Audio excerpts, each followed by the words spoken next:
Welcome to the Smart Driving Cars podcast. We appreciate your taking the time to be with us. This edition is sponsored by the Smart ETF's Smart Transportation and Technology ETF, symbol MOTO. For more information, head to motoetf.com. I'm Fred Fishkin, along with the Faculty Chair of Autonomous Vehicle Engineering at Princeton University, Alain Kornhauser. Hi, Alain. Hey, good afternoon, everybody. It's a great afternoon here in Jersey. It's about time. We've had a pretty good week overall, I think, weather-wise. Yep, I think we've had a good week. And joining us is Selika Josiah Talbott, a professor at American University and consultant. Great to have you with us, Selika.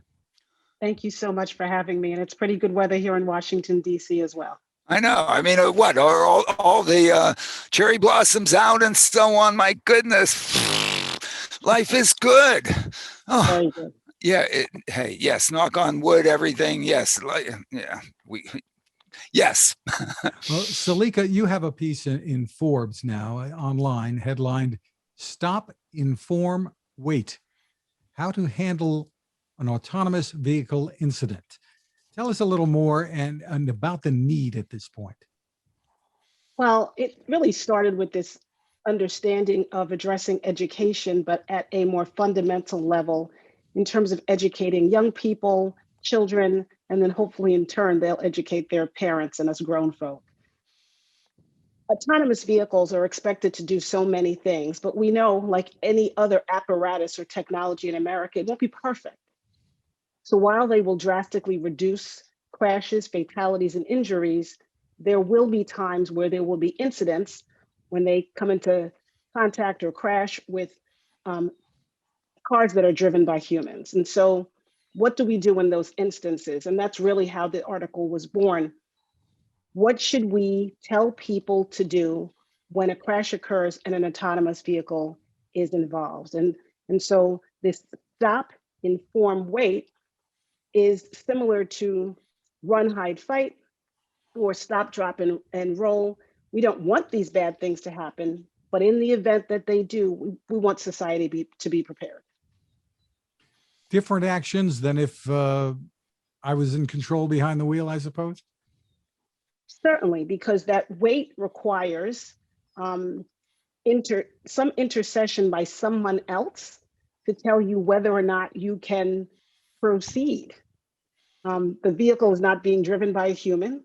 You'll have to have interaction with some person or some entity outside of the space that you're in. That stop means to get safely someplace, generally probably exiting the vehicle, informing, telling the responsible party, hey, we have an incident here. So hopefully there's a 1-800 number or a button that you'll push and you'll contact headquarters. And then headquarters will survey remotely what they believe the incident to be and whether or not it will be safe for you to proceed or if you should wait for alternate means of transportation. What do we know about how much of this is being implemented today in the places where you do have, the few places where you do have autonomous vehicles? I guess there's really only one that truly is driverless.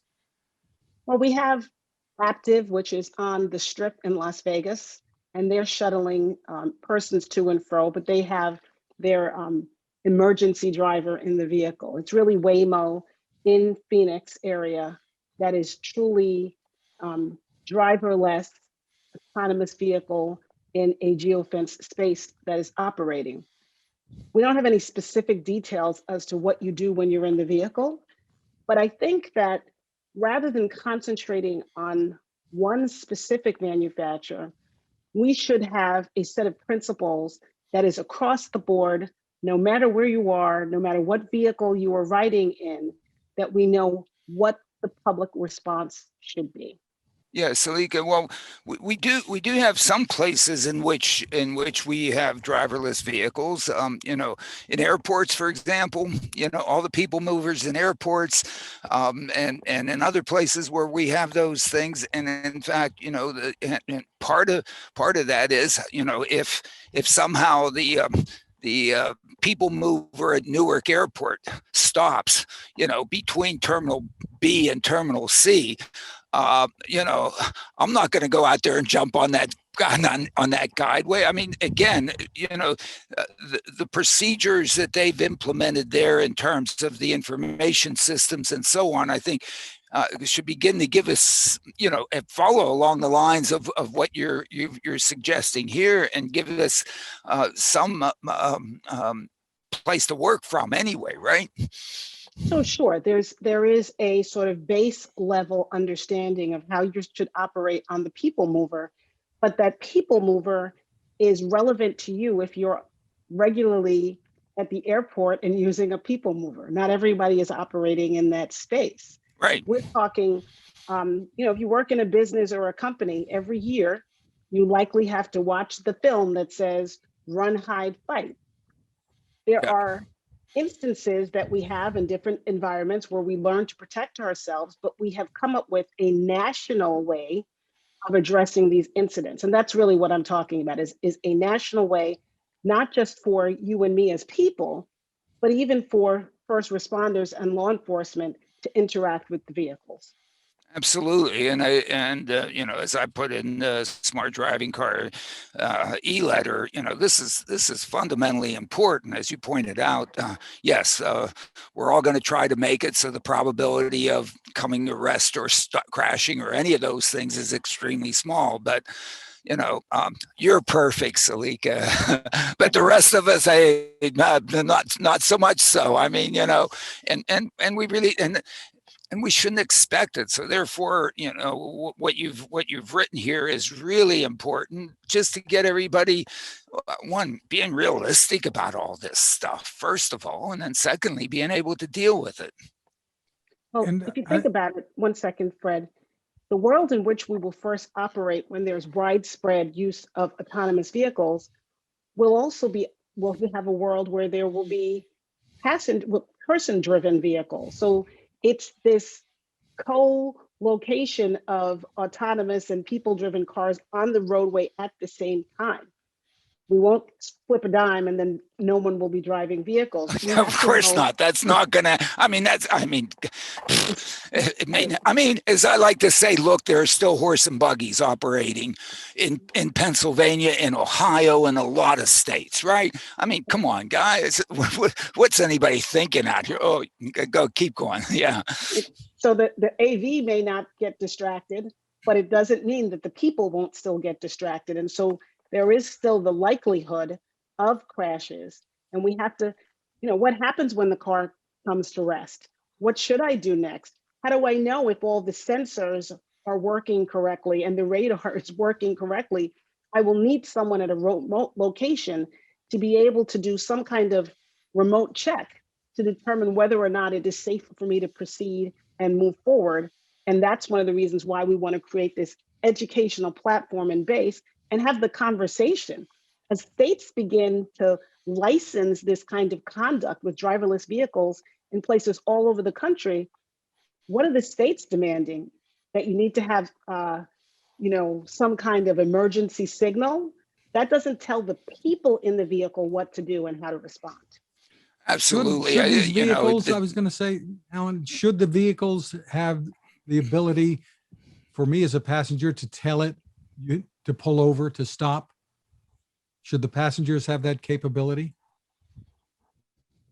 Well, don't you want the vehicle to stop if you don't want to be proceeding any longer? There has got to be a way for you. Otherwise, you're in a runaway car.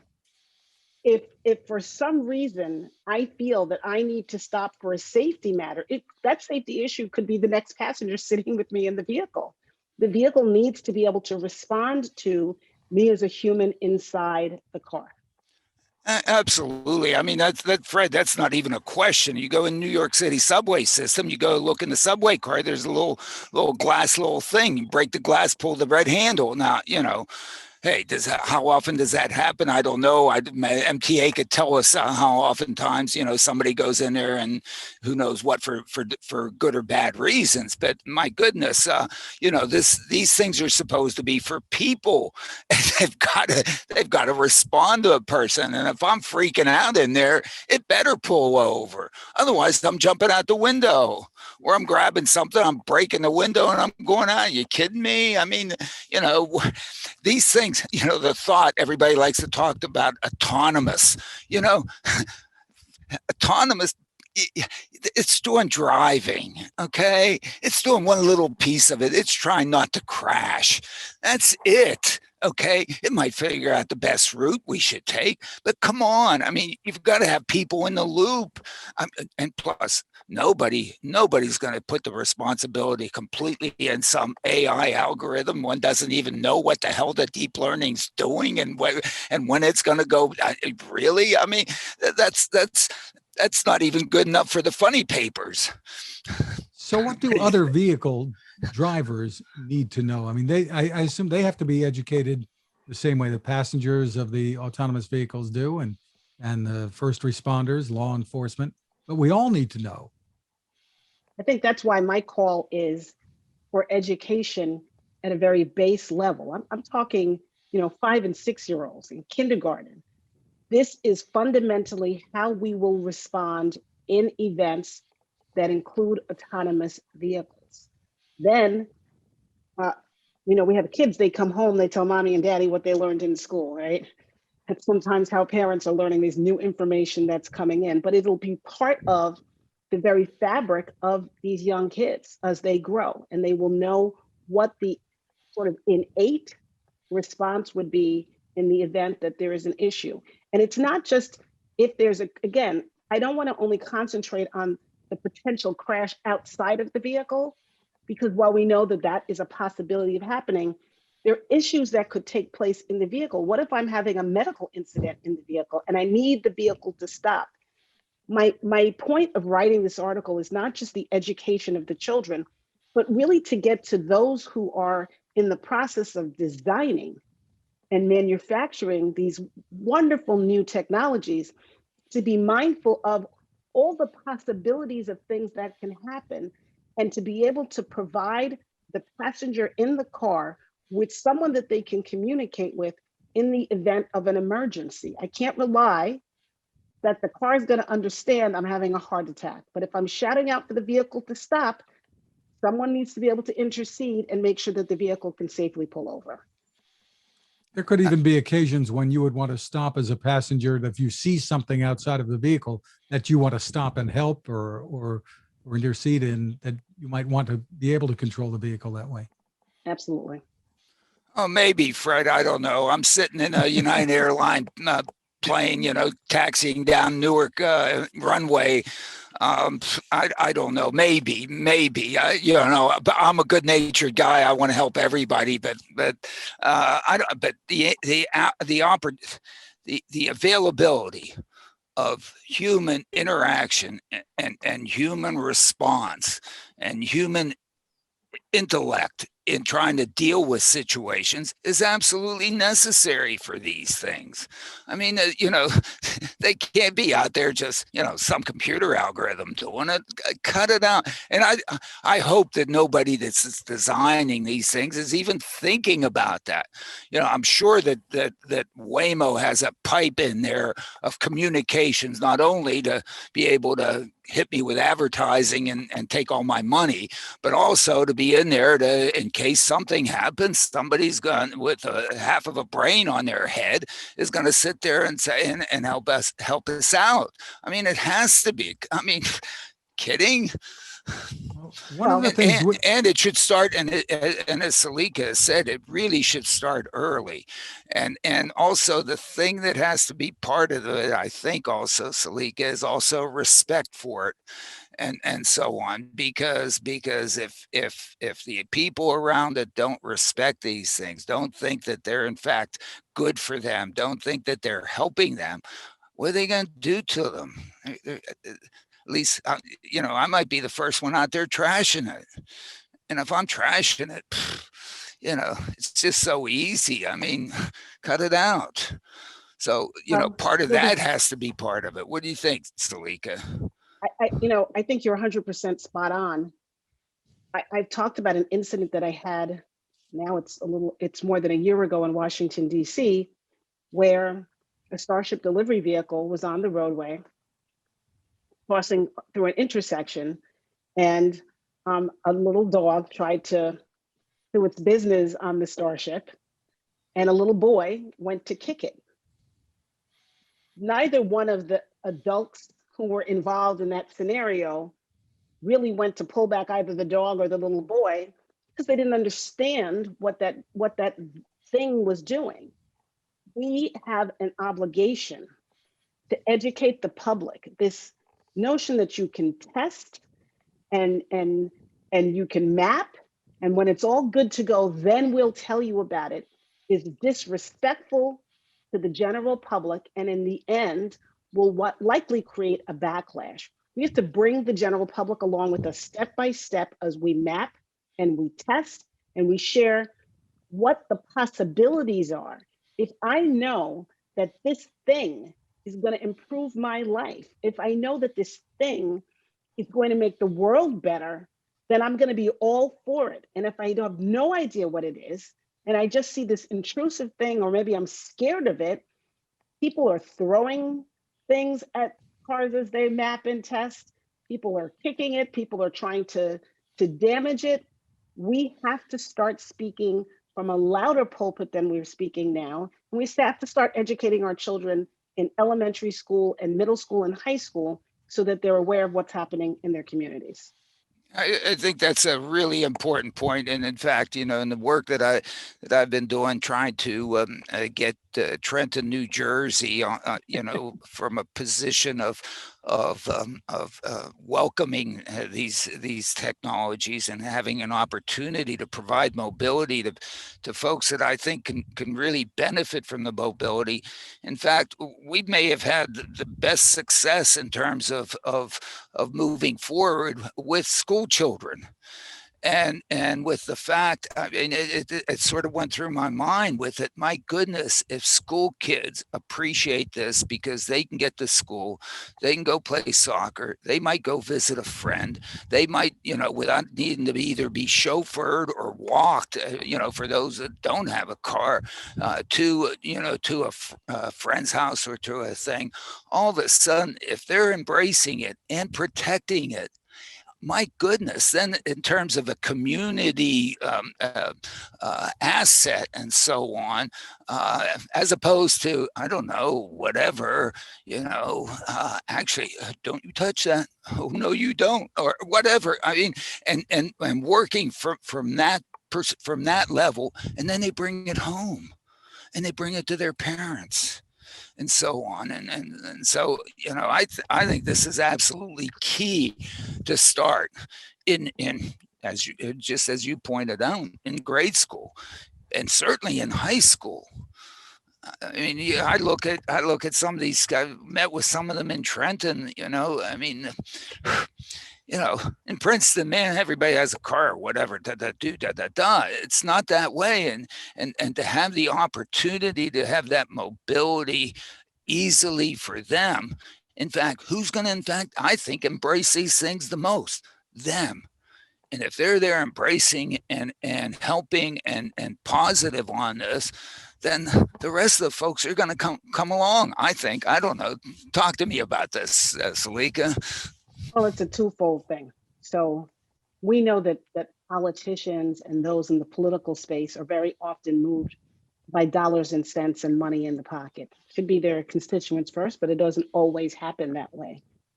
With autonomous vehicles, though, I see the ability to be sort of everything to everybody. Big money in this, billions of dollars being poured into the autonomous vehicle industry. Rightly so. This is new mobility. When it comes to the everyday person, the constituent, the neighborhood person, if an autonomous vehicle is bringing fresh produce into your community, you're happy to see that autonomous vehicle. That autonomous vehicle can take you to a better job that isn't paying you subpar salary, but paying you a real living wage so you can feed your family and afford decent housing. If that autonomous vehicle provides regular health maintenance versus only urgent or critical care when you're getting in an ambulance going to the hospital, that autonomous vehicle creates this groundswell of public desire and public need for it in their communities. I listen, I was part of Trenton. This is This is, Yeah, in I know. fact, I credit you all the time as the person who introduced me to the idea of autonomous vehicles. And I have been passionate since that day. I think we've been going about it wrong, though. We often only talk about how we will help, or it appears, how we will help the people in the cities. And Trenton or Washington, D.C., or any other big government, that's not what they want to hear, because 50% of the people are like, well, we're not in the city. What's in it for me? And that's where we have to concentrate, explaining that you can be everything to the totality of who our nation is. People in rural communities have just as hard, and probably a harder time, accessing good transportation. It means that they don't have good health care, and their food options and job options are limited. If an autonomous vehicle can assist a neighborhood in an urban community, it can do just as much in a rural community. And we need to be able to talk about that today and then provide those benefits and solutions for our people tomorrow. Well, I agree with you 100% on that. I guess that's sort of been my passion. You know, some people say, well, you know, look at what happened in the pandemic. Everybody went out and bought a used car, and that's how they got around. There's a fundamental problem with that used car. A solution to that, because in fact, the kind of used car that some of the people can only afford to buy is not really a very good one. And guess what? It has a broken tailpipe. And guess what? You get pulled over. And guess what? You get a ticket for a broken tailpipe. And guess what? You can't afford to pay that ticket. And guess what? Next week you get pulled over again. And now, oh, there's a warrant out for your arrest. Oh my goodness. I mean, what the hell? I mean, cut it out. This is like terrible. Whereas, you know, hey, if the thing has a broken taillight, hey, Waymo is going to fix the taillight. Trust me. Okay. I mean, anybody that's out there putting that out there is not going to have a broken taillight, and people are going to be able to get that mobility, you know, and in fact, you know, so a family of 4 or 5 or 6 has one car. Okay. What do the other 3, 4, 5 people do? Stay home barefoot and pregnant in the kitchen? I mean, cut it out.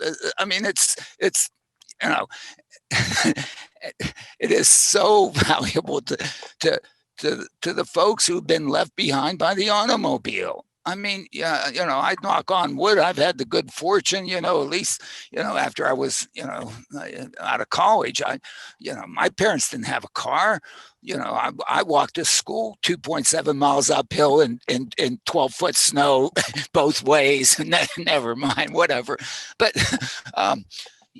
yeah, I mean, my goodness, the opportunity to improve the quality of life of folks who really have struggled. I mean, the other one that I put out all the time is in New Jersey, we have Mount Laurel low-income housing requirements, right?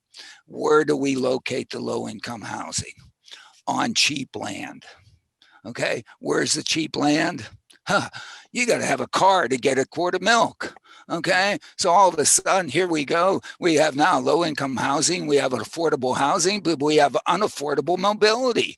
I mean, why don't we get to the point in which we provide some mobility to those folks that we've put there? I don't know. It drives me nuts, but whatever. Well, in fact, Alan, it would be cheaper if we provided mobility. I think part of the equation when we look at government intervention is, well, I had to do it on my own. Nobody helped me, and I don't want to pay for anybody else. But we already are paying for people. We provide food stamps, we provide supplemental care, and that care is exponentially more expensive because people do not have transportation. If we provided mobility options, then people would have the opportunity for a job, and then they would be able to leave subsidized care and subsidized living, and it would cost the US much less.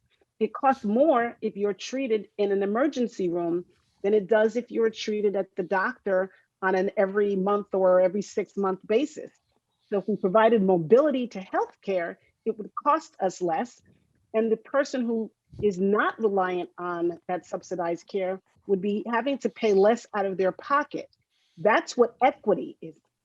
And when we look at the society as a whole, a lot of the issues that we have when it comes to transportation are baked in inequities from the 50s, 60s, and 70s, where people went to their jobs in the city and then got in their own personal car and went safely home to the suburbs, which in some cases were deed restricted to prevent minorities from living in those suburbs. Now, good meaning urban planners are taking metro systems and expanding them because they want to help the people. And when they expand them, then the rents go up in those communities, and the people who live there have to move out because they can no longer afford to live there. So you've created an expansion that is just gentrified and pushed out the very people that you're meant to help. When we look at transportation, it can't be just a you and me conversation. We may mean well, you and I, Alan, but we don't live that life. The Yeah. people closest to the problem are the people who should have a voice in the solution. And what we have with planners and policy people in DC is they talk to the self-appointed community leader who says, I want A, B, or C, but they don't talk to the mother who's pushing her stroller with her 2 children down the street, having to walk a mile or 2 to get to a bus, to then get to a metro, to then drop the kids at daycare before she even goes to her job. We have to do better as a nation. Absolutely, Selika. You know the whole summit that I've put together this year, with 16 session, the last session. What's our objective? What are we going to try to do on Thursday? I just want people to come on who are in the neighborhoods that need that tell me or tell us what is it that they need. As you said very clearly, unfortunately, fortunately, either way you want, I haven't lived that. I don't know. I might think I know, but I really don't. We really do have to listen to the people in the grassroots. Maybe some of their neighborhood representatives, but not too far removed, because in fact, otherwise, I don't think we really know what they need, what they want, how they would like it. And in a sense, the better we can determine that now, the better we're going to now design these things, because we're still at the very beginning. It's not a retrofit at this point, and it's a focus. We saw what came out with the first autonomous vehicles. Oh my goodness, it's a Mercedes 0 F150 whatever with champagne and and if you're greater than 28 years old, I mean, are you kidding me? I mean, those entitled people, that's what we're doing this for? No, it's for the people whose quality of life we can most improve. And unless we talk, as you just mentioned, unless we talk and really bring those people in on the discussion at the beginning, we're probably going to screw it up. Is it too early, Selika, do you think, to bring some of this into the infrastructure plan, this $2 trillion plan that's been introduced, where not too far from where you are? We're almost too late. The conversations that I have, I'll give you an example. It's not autonomous, but it's electric. Talking to someone in the electric vehicle space, they run an association, and the person says to me, well, people will just plug in out in their homes, or they'll plug in at their jobs. I live in the city. I love it. I live in a walkable community. I can't plug in my house. That's an impossibility where I live. I don't have a job that allows me to plug in because the infrastructure doesn't exist in the job that I have. The communities that we want to help, that we're expecting to help with a new electric-centric mobility, they have nowhere near an infrastructure capable of handling those changes. And yet we're full speed ahead on electric vehicles without really spending more time on infrastructure in that realm than we are on just saying we're going to move to electric vehicles. The same comes when we talk about autonomous vehicles. We're going to give people credits. And now I hear that they're going to up the credits possibly to $10,000 a vehicle. So the average vehicle in the US, if you want to just get in the car market, it's 30 grand. For a base model low end car. If you make minimum wage, you making $15 an hour, that's your entire year's gross salary is the Right, cost. because it's 2,000 hours of working a year, sort of the rule of thumb everybody uses. I mean, give or take, but 2,000 times 15 is what? You just said it. Come 40,000. on, kids. So we're creating this new system, right? This new infrastructure. We haven't moved off of our current funding basis for our roads and our highways and our infrastructure. We're going to throw a lot of money in it. And yet we haven't brought all the states in to have a conversation. And again, many people are focused on cities. We're not looking at rural communities. And places like New Jersey, which is where I lived for 20 plus years, one of the most densely populated states in America, has one of the poorest public transportation systems in America. People just can't get from point A to point B. Without that mobility, you don't have the opportunity to improve your life. So when people on the outside are saying, I pulled myself up from the bootstraps, did you really?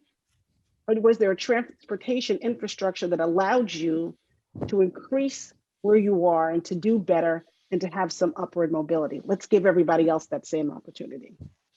Yeah, well, in New Jersey, we have this great system that will get everybody to Wall Street. I don't know if anybody really wants to go to Wall Street anymore. Anybody who needs to go to Wall Street can do it at home. I mean, if you're going to have a blue collar job, okay, which a lot of folks have blue collar jobs, guess what?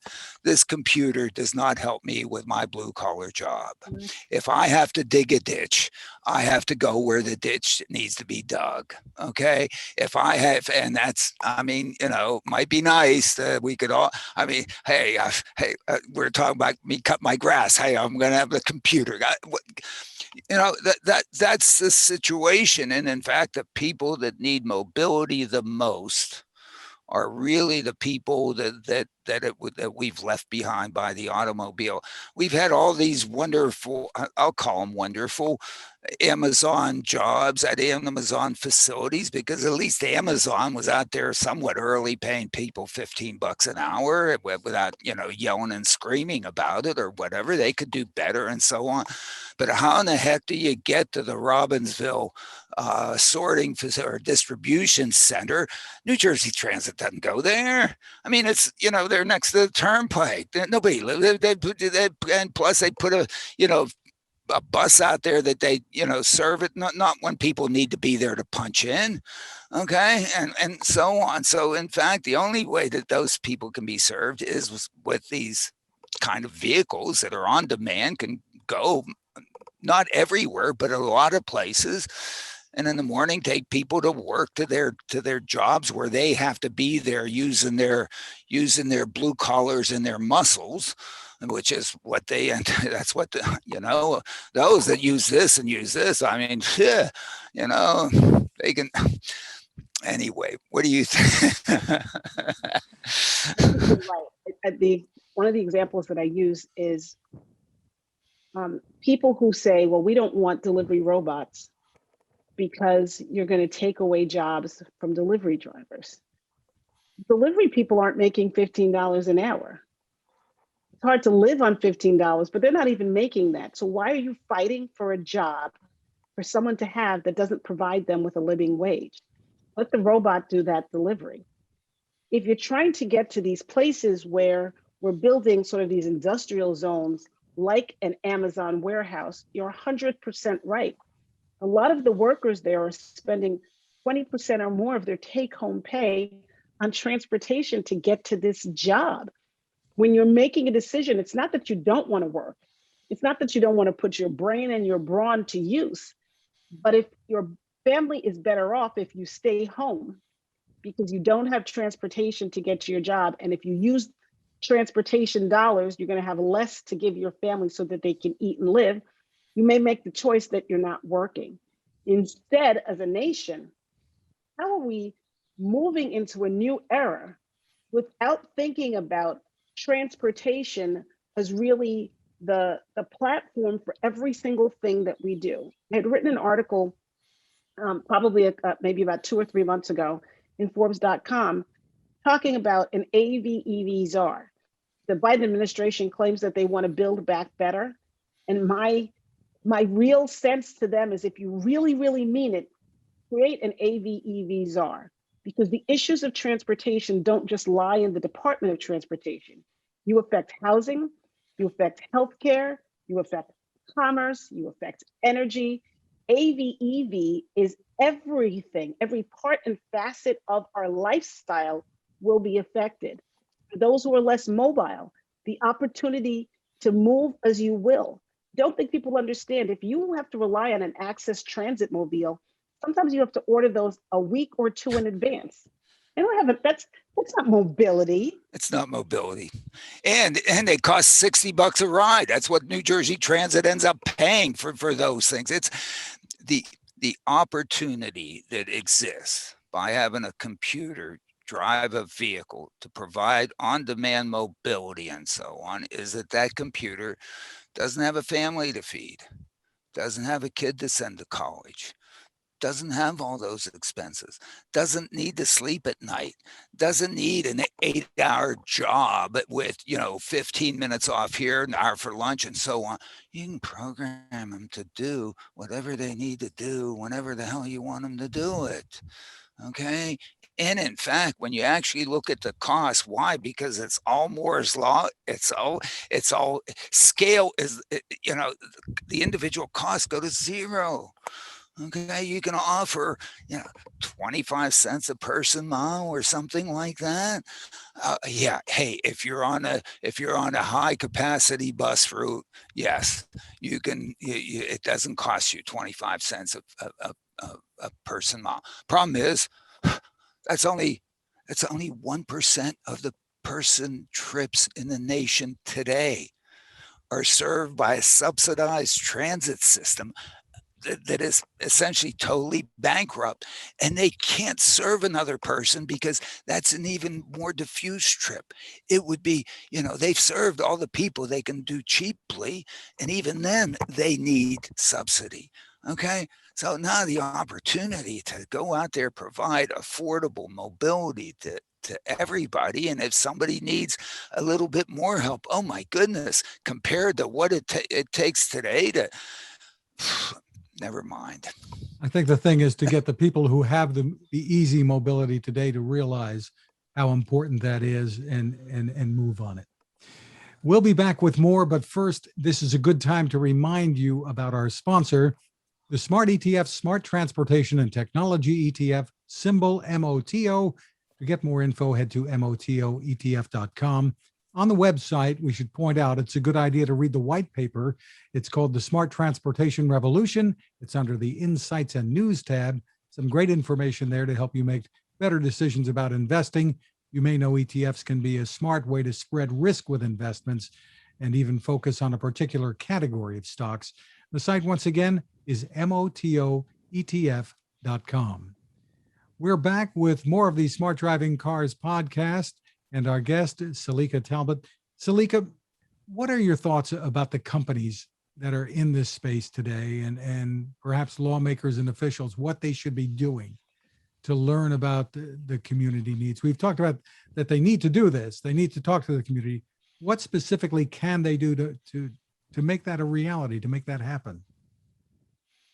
Well, I think that, as I said before, those who are closest to the issue are the ones who they should be having the conversations with. If you're sitting in Silicon Valley and you are not a part of the communities that will eventually be served, you're talking to a public policy person, some head of public policy in your office who may be talking to lawmakers, but isn't talking to real community representatives, people who live in the areas where you will service, then you're missing the whole point of this being a mobility for all proposition. Lawmakers can mandate education. And so education is paramount. I talk about reaching out to those who are in elementary schools and middle schools. If you're going to get a driver's license today, you should still be educated on what autonomous vehicles mean, how they can impact your communities in your neighborhood, and the potential for how much they can better our lives. We can and should educate our children. Government can mandate that. And then we need to be able to move throughout the community and reach public sentiment. We do these big surveys. Are you excited about autonomous vehicles? I haven't told you what the autonomous vehicle is going to do. The general public is presuming it's only for really wealthy people. Why should I be excited about it? You're going to tell me it's going to make my commute better, or my transportation options are going to be greater, or more people are going to have access to better housing, nutritional food, jobs, good health care. Then I can get excited. Then yes, as a public person, I'm going to be looking forward to the possibility of autonomous vehicles. Government hasn't done that. Government, frankly, is still hiding behind the corner. They haven't issued any real regulation around autonomous vehicles.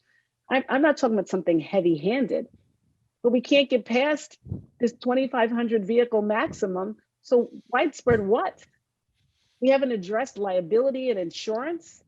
Companies don't know what to do or what to expect. They're hoping, they may try to lobby, but we don't have the real grown-up in the room, big government, federal government stepping in and saying, okay, this is a pathway within which you can operate. Not going to limit you so much that you can't move throughout the lanes, but I'm going to have some bumpers for the government that says to industry, this is the space in which you can operate in, and these are the things that we expect you to do as you operate in this space. And to Alan's point, Alan said this to me years ago, and I probably pushed back at that time because I was the government, but government can feed the opportunity for widespread use of autonomous vehicles, because just like government went out and is contracting for electric vehicles so that they can deliver the mail, government can contract for autonomous vehicles so they can move people for whom they are paying for social services. Really, really interesting. Alan, you have some comments in the latest Smart Driving Car newsletter. If we turn to some other headlines, on a New York Times report headlined, first of all, Tiger Woods was clearly speeding, so why didn't he even get a ticket? Well, why didn't the car manufacturer get a ticket? Okay, that car knew how fast he was going. That car knew where he was. That car probably knew if he was on a cell phone. Okay, why did that car allow him to do that?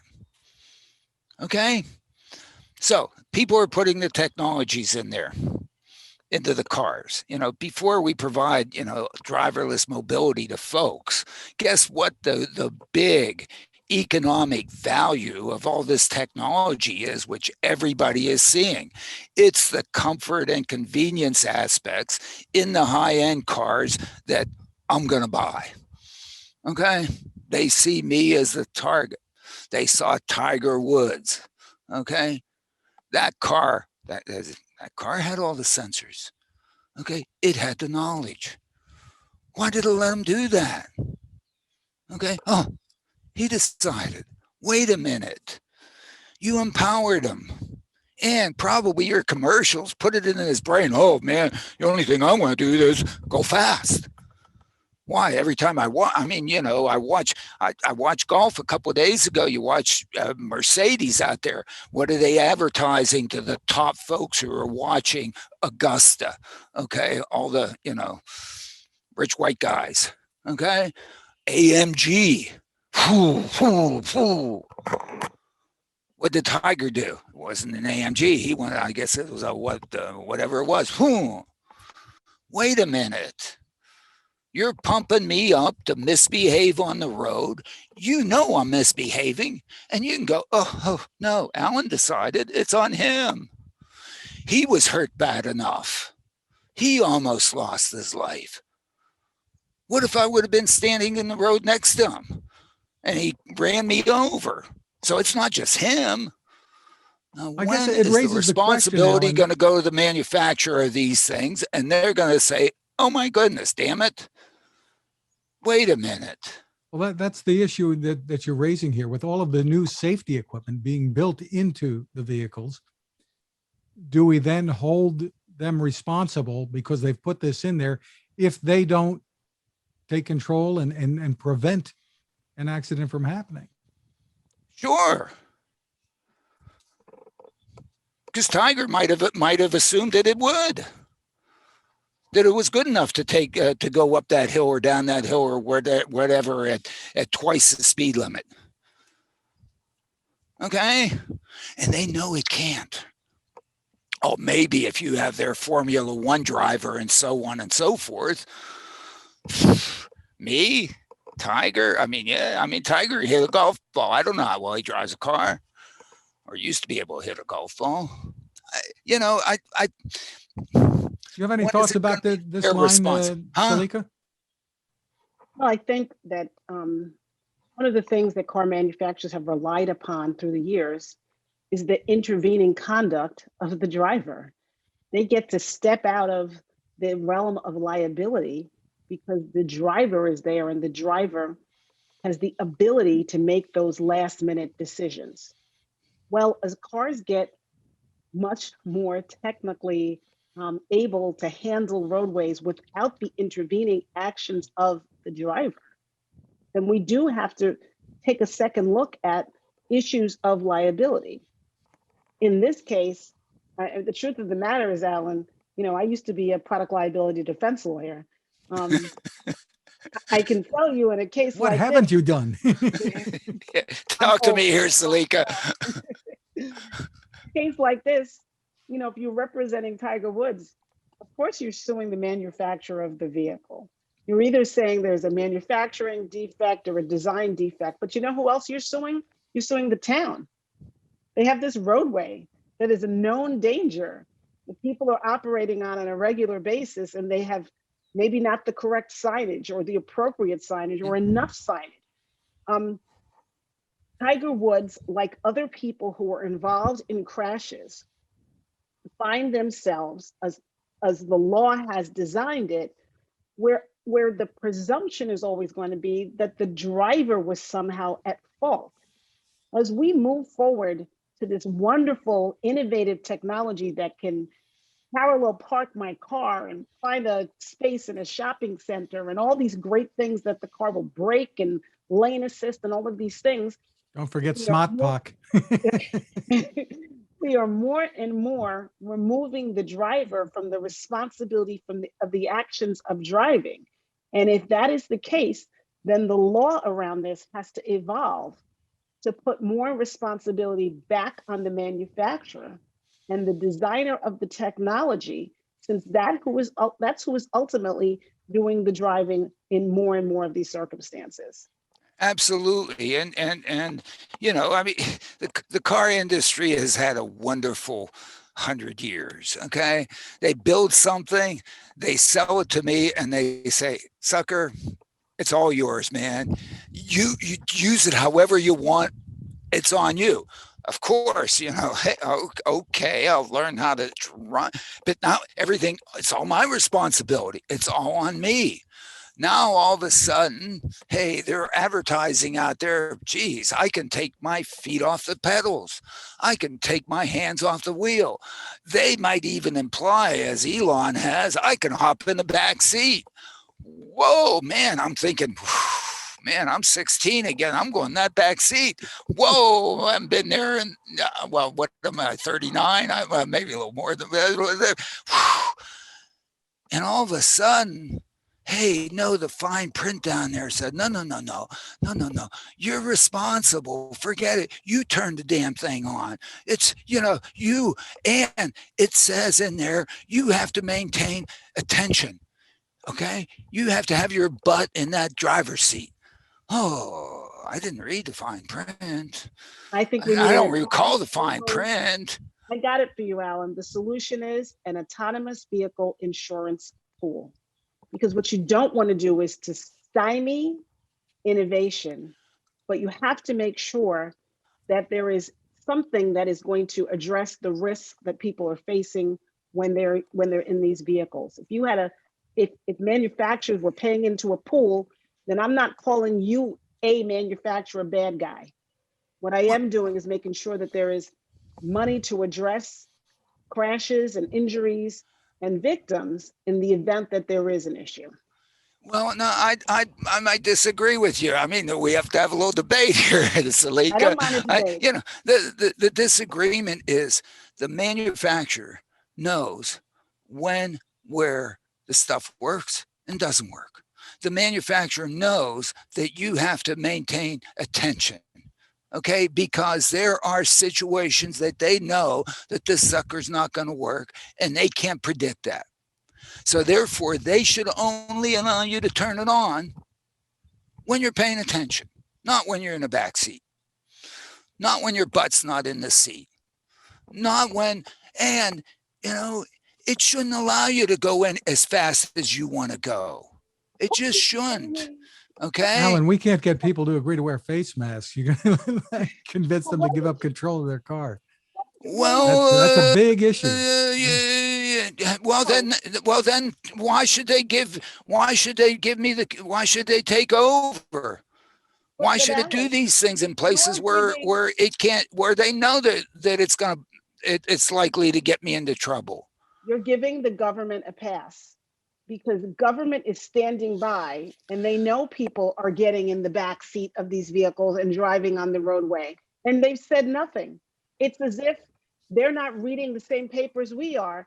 Before you start getting on the manufacturers, government is only too happy to take money from the manufacturers. They're happy to determine when a recall needs to be made, but they haven't addressed the issue of technology, and shame on them.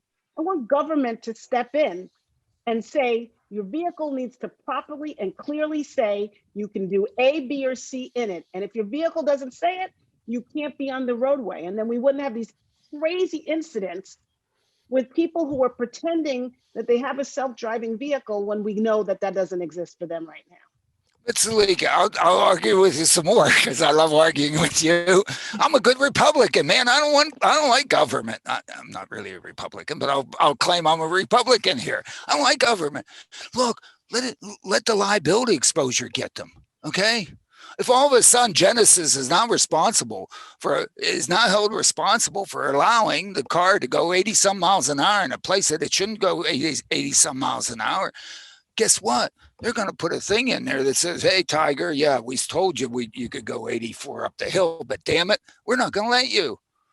Well, I am a good Republican. And what I will say to you is this.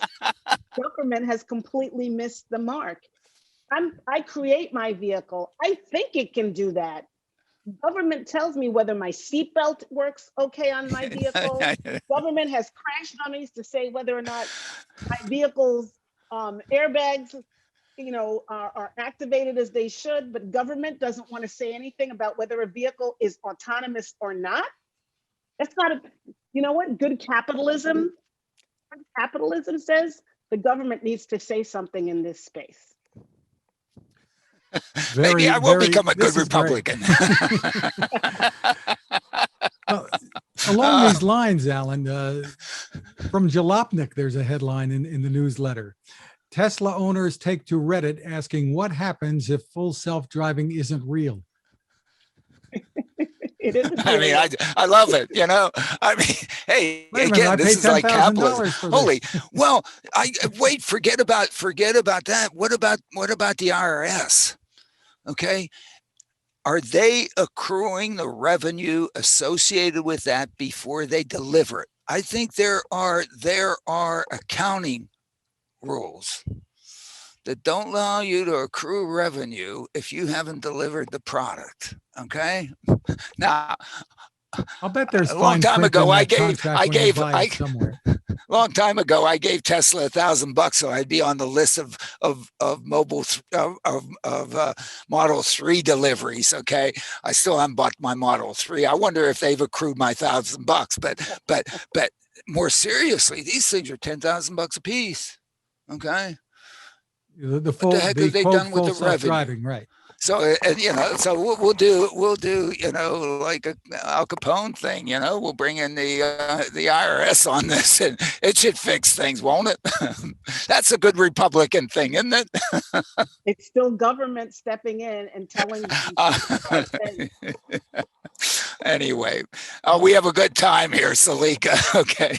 Alan, you've got another thing in the newsletter. You highlighted an interesting AEI animated chart showing the world's top 10 producers of motor vehicles annually from 1950 to 2020. And when I started out there, I didn't see China in there at all. And then all of a sudden, they are so far ahead of everybody. Wait a minute. I first went to China in 1978, and in Beijing, there were 5 Russian limousines, and that's it, and the whole whatever. So, of course, in 1950, there wasn't much of a Chinese auto market. I mean, it is really interesting to watch that graphic, okay?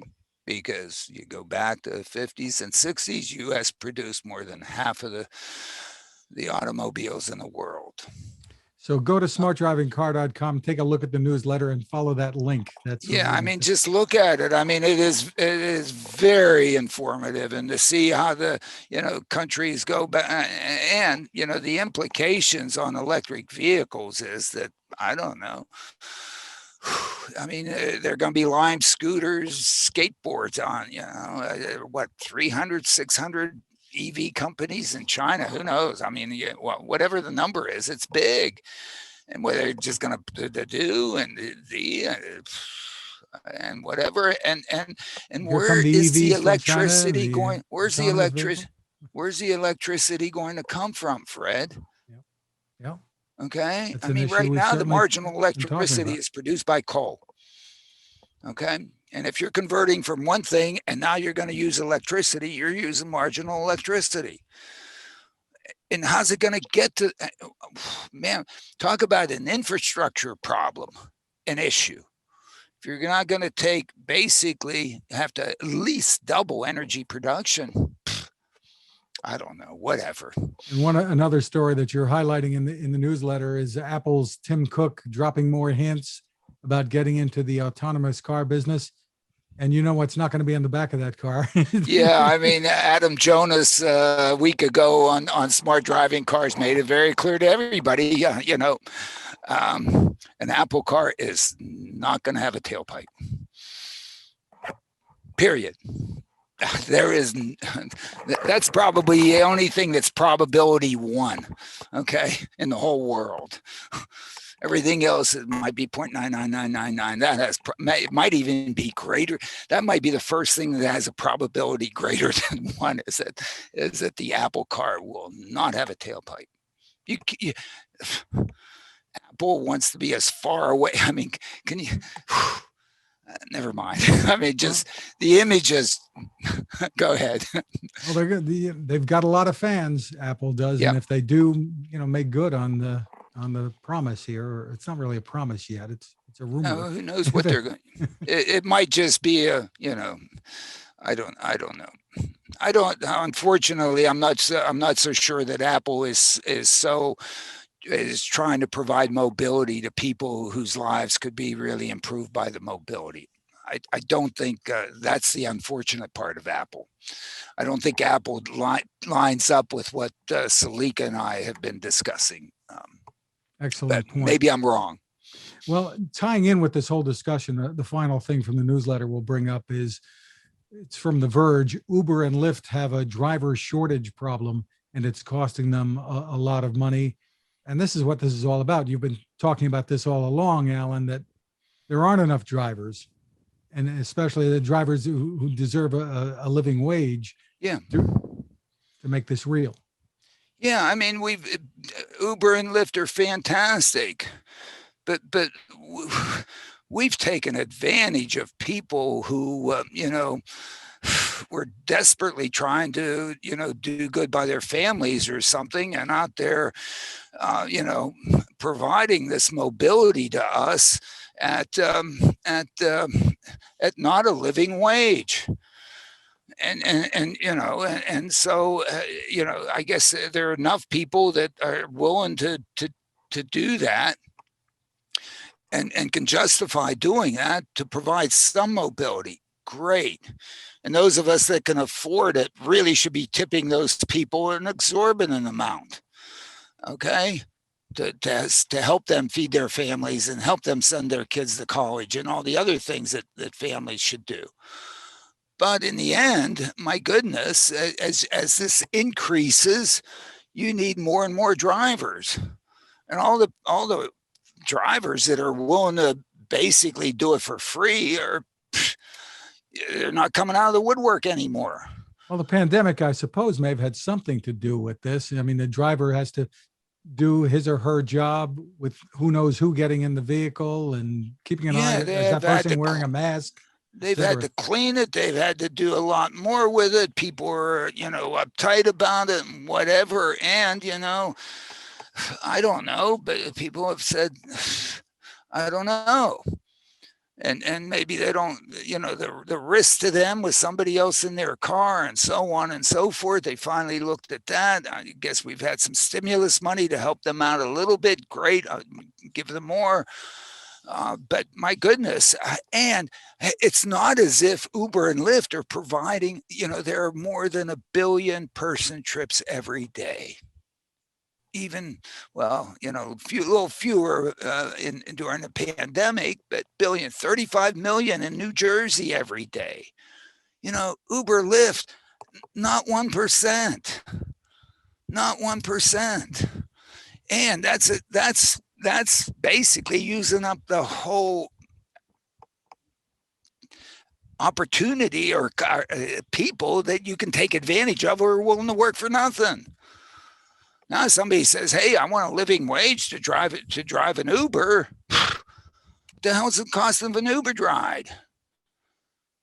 Again, that's the whole reason to put a computer there, is because we've had this wonderful Moore's law. I don't know that we deserved it, but in fact, it's allowed us to basically take the things that go in to make that driver and basically scale. Uber drivers don't scale. They get worse with scale. These things get better with scale.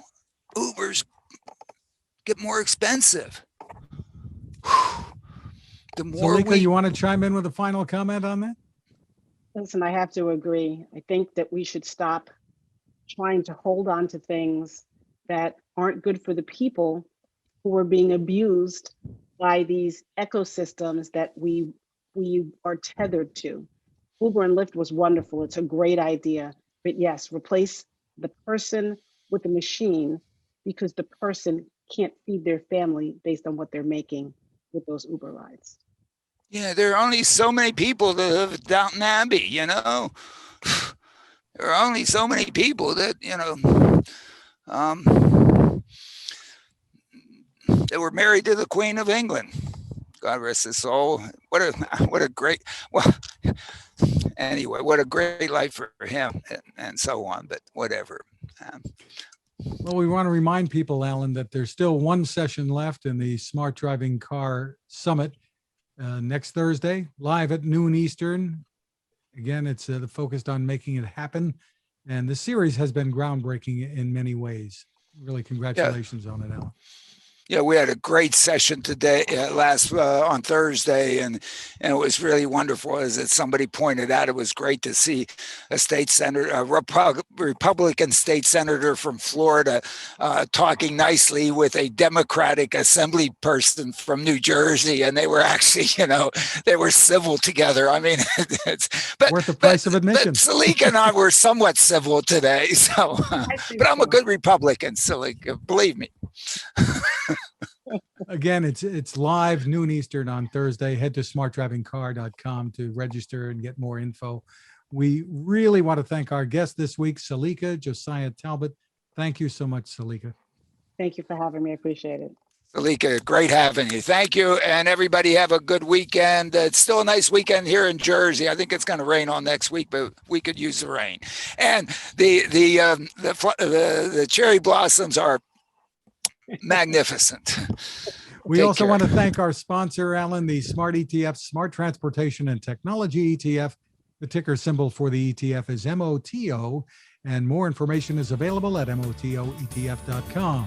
Again, you can find us at smartdrivingcar.com, also on Anchor FM, Spotify, TuneIn, Apple, Google, Spreaker. Amazon has us on podcasts now, SoundCloud, a whole bunch more, and you can get your smart speaker to play us too. You can find my tech reports at techstination.com. I'm Fred Fishkin along with Alain Kornhauser. Thanks for listening or watching, and please stay safe.